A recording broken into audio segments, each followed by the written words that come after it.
Olá, amados irmãos e irmãs, é um prazer estar falando aqui com vocês novamente através das minhas redes sociais, do meu canal do YouTube, das minhas páginas do Facebook, para te trazer uma palavra do Senhor, para te trazer uma mensagem do Evangelho, o Evangelho da graça, que foi o Evangelho que o Senhor Jesus Cristo nos deixou, né?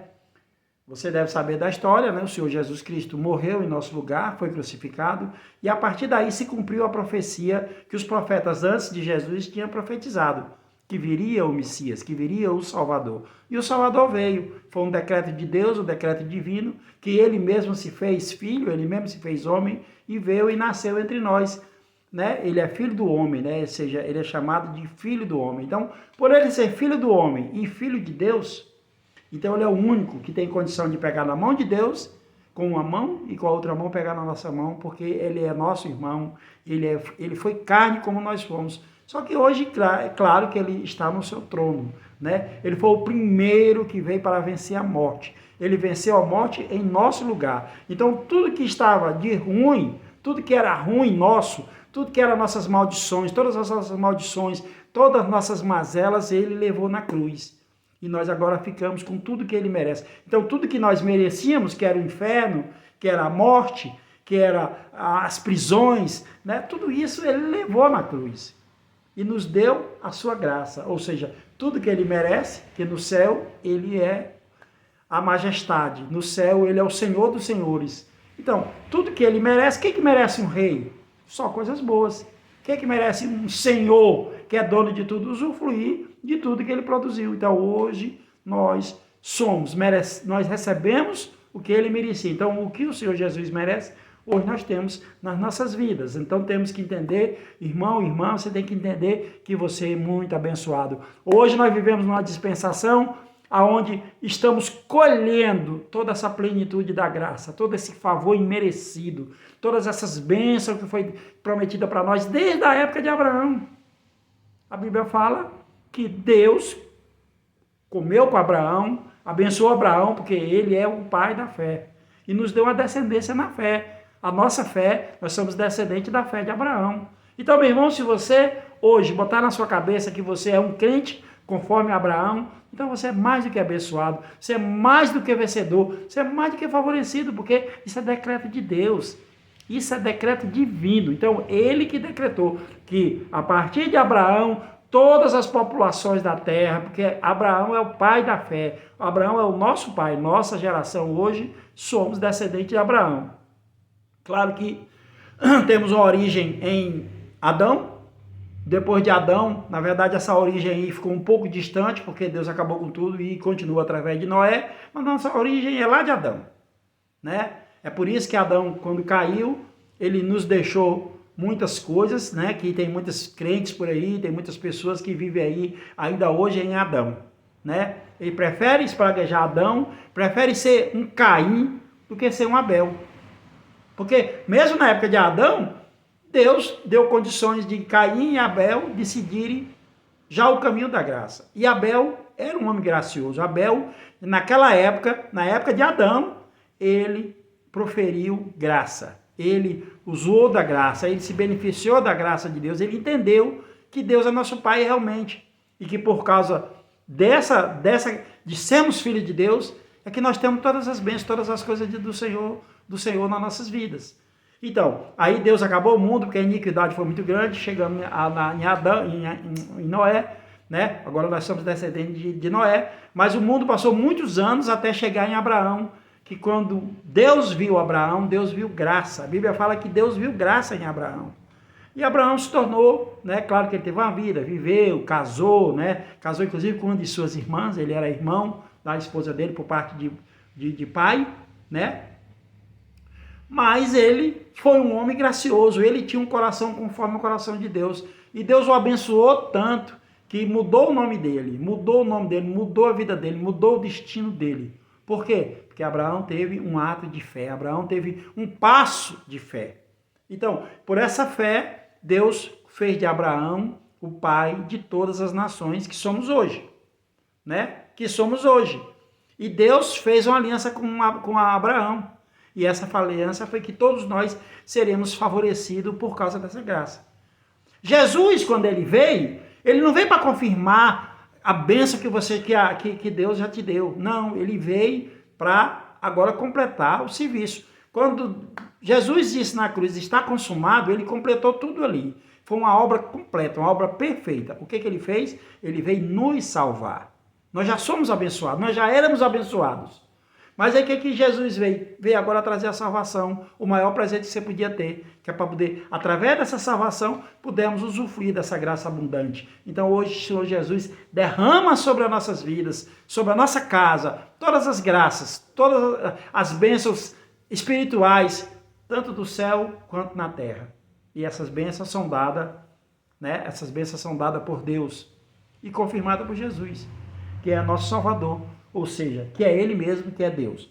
Então, eu vou ler hoje agora, eu vou completando seguindo o meu rito de, se Deus assim permitir, até o fim da minha vida, eu publicar toda a Bíblia nos meus canais, nas minhas páginas da internet. Eu estou um pouco devagar, que eu estou realmente um pouquinho meio omisso, né? Meio irresponsável, pode-se dizer assim. Mas o Senhor já levou esse pecadinho meu aí na cruz, eu tenho certeza que Ele não está irado comigo, Ele está me dando tempo. E Ele vai me dar muito tempo, muita vida em abundância, e você vai me ver aqui muitos e muitos anos, né? Então, eu vou ler aqui Marcos capítulo 3. Em Marcos capítulo 3. E aqui, esse título aqui é Jesus cura no sábado, né? Em algumas Bíblias, aqui mesmo na minha Bíblia digital, né? Na minha Bíblia digital aqui, o tópico é o homem da mão ressequida. Mas na minha Bíblia de papel Jesus cura no sábado. E eu falei para você no vídeo passado sobre o sábado, né? Eu não sei se você sabe, mas até hoje tem religiosos, que o grande problema do mundo hoje é a religião. As pessoas esquecem da palavra do Senhor, esquecem da graça que vivem e eles se apegam à religião. Por quê? Porque são pessoas ainda que vivem na época de Adão. E na época antes de Abel. Porque se entender de Abel para cá, né, o amor que Abel viu em Deus e viu no Pai, eles entenderiam que nada disso aqui é necessário. Mas eu não te condeno. Quem sou eu para te condenar? Se você quer guardar o sábado, se você não quer pegar lá, guarde o sábado. E se não quiser, guarde o sábado, guarde o domingo. Guarde logo uns 3 ou 4 dias, vai descansar com sua família, vai viver bem, porque é isso que Deus quer. Deus quer que nós vivemos em alegria, em harmonia com os nossos aqui na terra. Não é com Ele lá no céu, não, é conosco aqui na terra. Enquanto estivermos nessa terra aqui, temos que viver bem com a família, com os amigos, no trabalho, em tudo que você andar, porque isso vai ter graça e você vai ser uma luz que vai irradiar graça. Então, aqui, o tópico anterior, do vídeo anterior que eu li para vocês foi que era a discussão sobre o jejum e a discussão sobre o sábado, né? Você vê como os religiosos tratavam o sábado naquela época. Porque o sábado era uma coisa que antes de Jesus era uma ordenança, né, que os judeus tinham. Porque o sábado eles tinham que separar, muitas vezes até para ir para a sinagoga, né, para fazer o sacrifício e imolar um animal, né, que é o sacrifício que eles faziam, era imolar o animal para poder esse sangue ser derramado. Podia ser um cordeiro, podia ser um boi,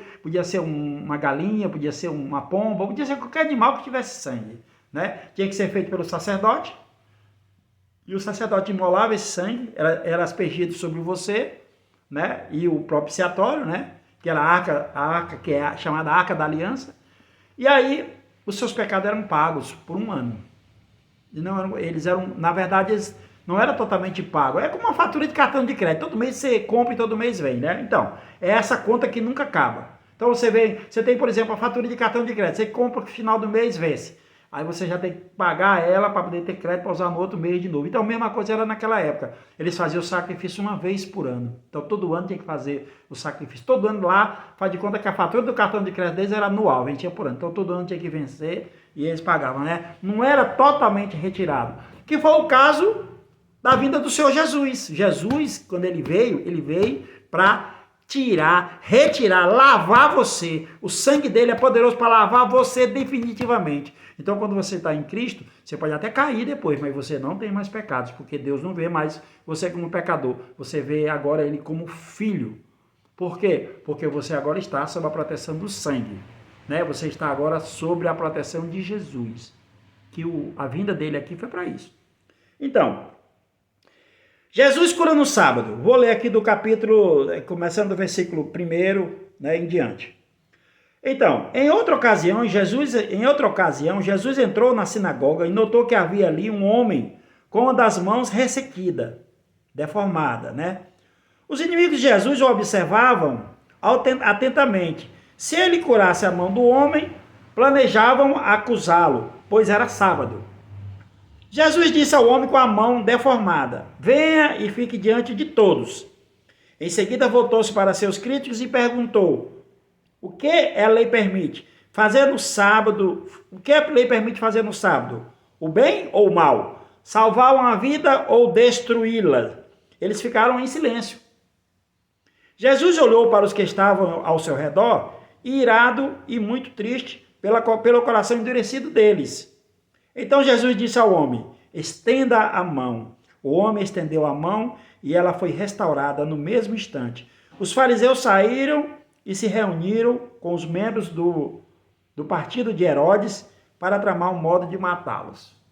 Aqui o partido de Herodes era o rei daquela época, né? E eles ficavam, né, fazendo aquele conchavo para matar Jesus. Então, como vocês viram, aqui a lei naquela época era aplicada nessa situação aqui. Só que Jesus, como eu tinha falado para vocês no tópico anterior, que foi de Marcos 2, né, precisamente o versículo 27, que Jesus disse, né, no 27, Marcos 2, 27, capítulo 2, versículo 27. Então disse Jesus: o sábado foi feito por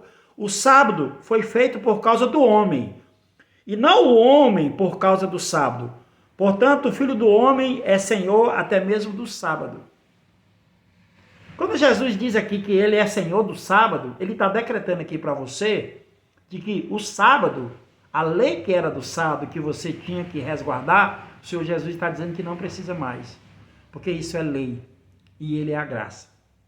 Os requisitos que tinha que ser feito nesse dia, o Senhor Jesus venceu. Na cruz, ele levou essas maldições, se é que você acredita que vai ser amaldiçoado, né, no campo espiritual, porque você trabalhou no sábado, ou você pegou em dinheiro, ou você fez alguma coisa no sábado, blasfemou, pecou, fez o bem, fez o mal. Por quê? Porque Jesus aqui também no versículo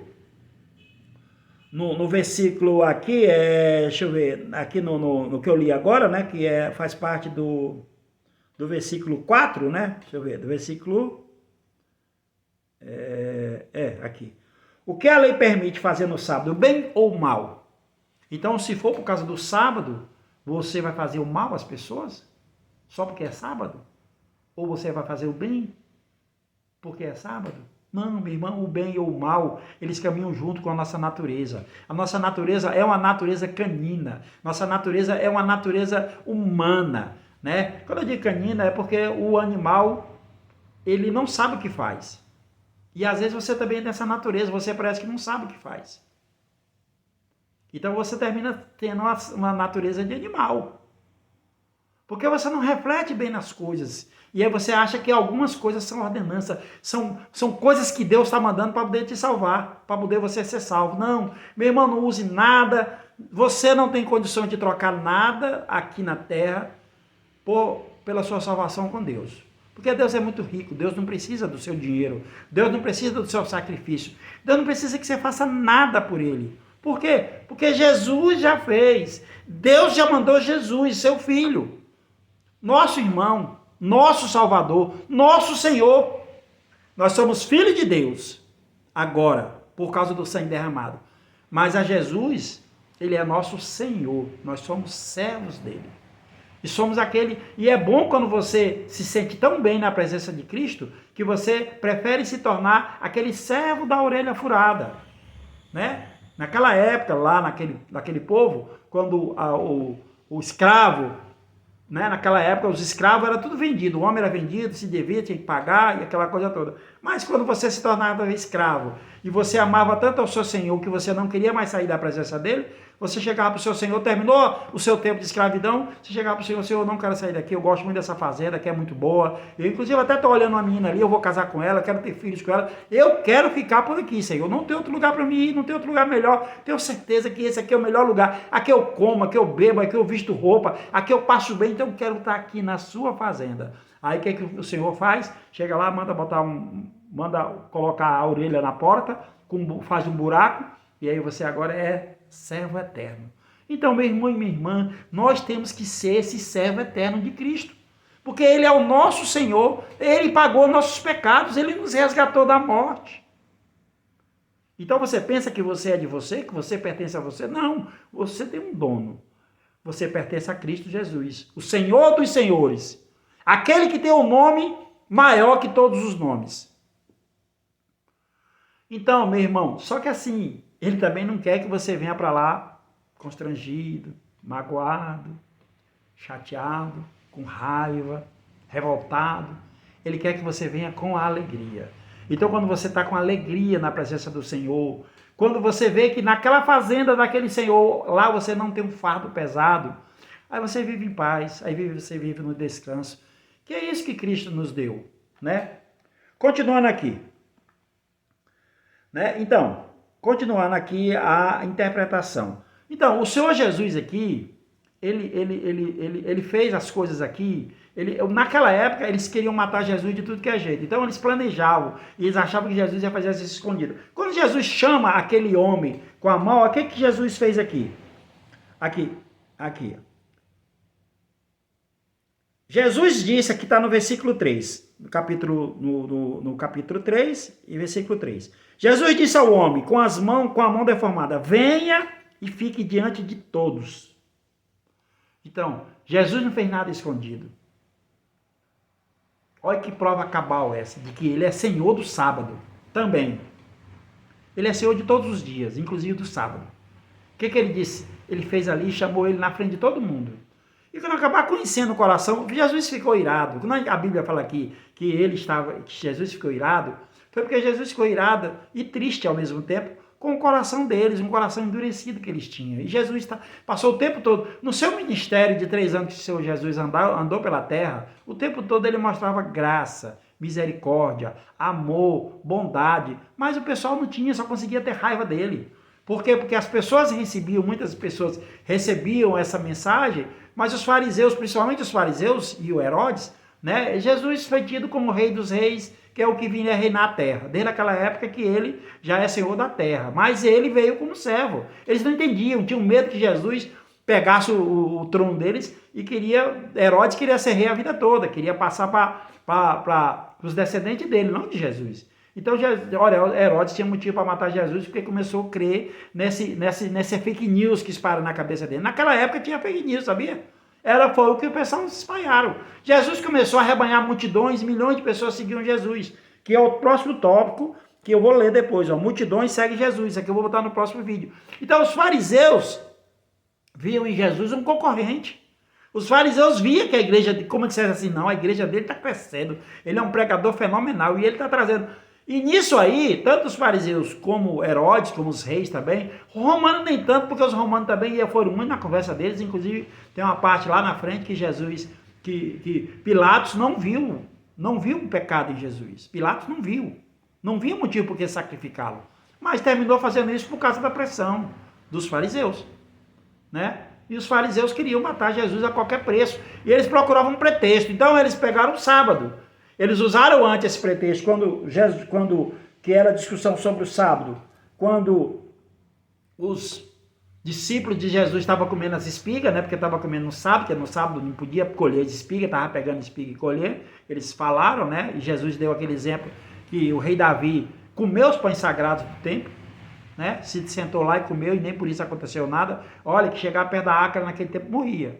Teve casos, inclusive, depois eu vou contar, com o rei Davi, que o pessoal morreu, encostou na arca, morreu.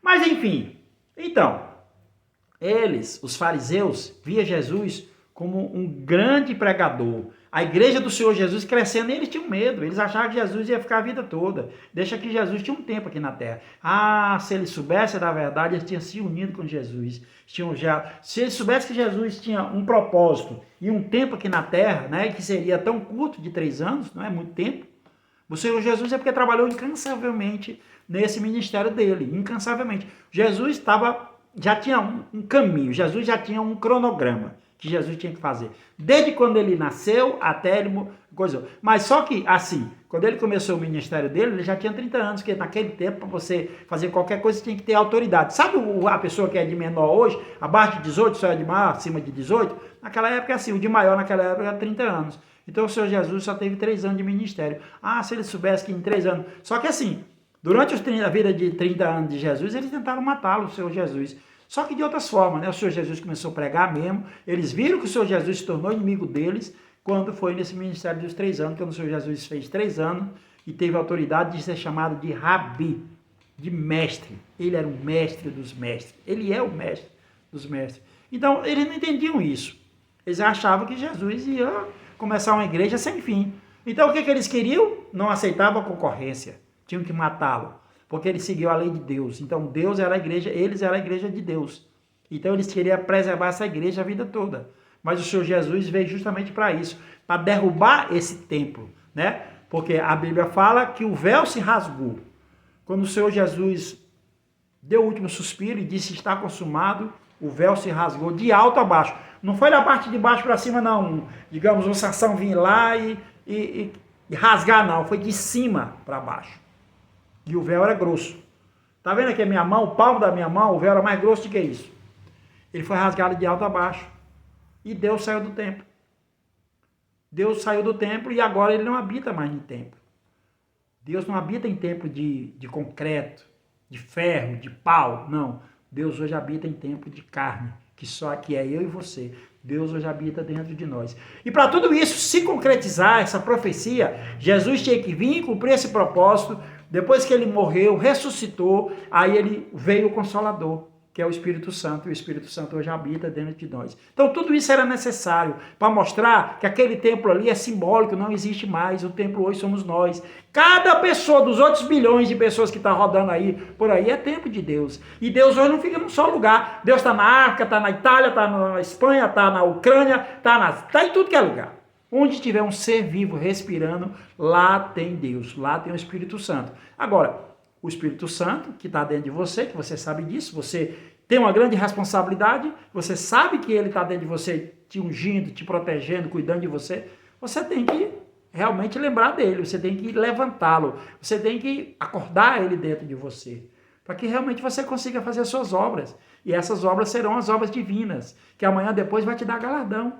Você vai estar amanhã na presença de Deus e vai ter galardão. Se você entender que o sangue foi derramado em seu favor, se você entender que você é filho de Deus, se você entender que Jesus Cristo é teu Salvador, aí o Espírito Santo vai ebolir em você. Agora, se você não coisa nada disso, realmente você vai ser apenas uma alma penada que está vivendo aí sem o Espírito Santo. Você não tem vida nenhuma. Você pensa que tem vida, você respira, anda, porque o Senhor é tão misericordioso que deu vida a você. Mas você, na verdade, você está sem o Espírito Santo. Aí o diabo te ataca, o diabo chega e você está fragilizado e o diabo te ataca, te destrói com facilidade. Ele é o acusador, ele é o destruidor. Ele veio aqui à terra, ele está na terra para matar, roubar e destruir. Essa é a função do acusador. Satanás, o diabo, chamado de Satanás, né? Então, meu irmão e minha irmã, eu fico grato com essas palavras que eu pude passar para você. Compartilhe essa palavra com alguém. Se inscreva nos meus canais. Eu tenho 2 canais aí, inclusive o canal Mensageiro do Senhor, que está pouquinho. Eu preciso que vocês entrem lá e se cadastrem. Também vamos fazer crescer. E o meu canal, que é do meu nome, que lá eu boto um monte de coisa. No canal Mensageiro do Senhor, eu quero botar só a palavra do Senhor. No outro lá eu boto minhas coisas do meu trabalho, boto tudo lá misturado. Deus não vai ficar também com raiva disso, eu sei que ele não está irado por causa disso, não. Mas eu preciso que você me ajude a crescer esses canais, eu preciso que você me ajude a compartilhar essa palavra com mais irmãos, para que mais e mais pessoas possam saber dessas boas novas, para que mais pessoas possam saber que tem um canal que ele pode acessar Deus, que ele pode acessar o Espírito Santo, que acordar nele isso, essa vontade de saber a sua origem, saber por que você está aqui, saber as suas promessas, saber as promessas que Deus tem para você. E você só vai poder fazer isso através da palavra.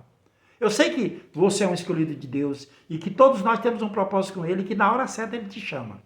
Mas é bom não esperar muito não, porque nós estamos vivendo tempos aí com coisas estranhas, né? Então se inscreva no meu canal, nos meus 2 canais, curta no Facebook, me acompanhe também no TikTok. Eu também estou fazendo para o TikTok, estou fazendo outro nível lá do início, né, do primeiro evangelho, né? Aqui eu já estou em Marcos, lá eu ainda estou no início de Mateus. Mas eu vou trazer a palavra para você e você vai entender. E quem sabe você possa ter essa perspectiva boa, viver no descanso do Senhor, que é a melhor coisa que você pode ter na sua vida. Abençoe a sua família, seus amigos, seu trabalho, por onde você andar. Você carrega o Espírito de Deus. Você é portador, você é templo do Espírito Santo. Então, bondade, misericórdia, favor, graça abundante, isso tudo é derramado sobre você todos os dias, tá bom? Fica na graça e na paz do Senhor e até uma outra vez.